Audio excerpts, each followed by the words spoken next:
আসসালামু আলাইকুম প্রিয় শিক্ষার্থী ভাই ও বোনেরা। আমি 18তম শিক্ষক নিবন্ধন পরীক্ষা দিয়েছি।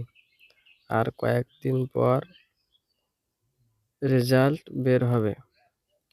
ঠিকই রেজাল্ট। তারপরে লিখিত পরীক্ষা দেওয়া হবে অতি তাড়াতাড়ি। তো যাদের ঠিক ভালো হয়েছে তারা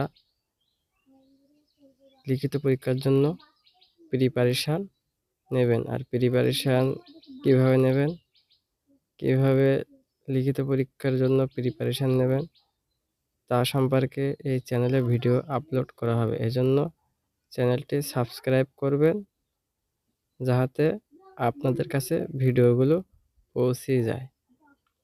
তো সকলকে ধন্যবাদ। আর চ্যানেলটি সাবস্ক্রাইব করেন।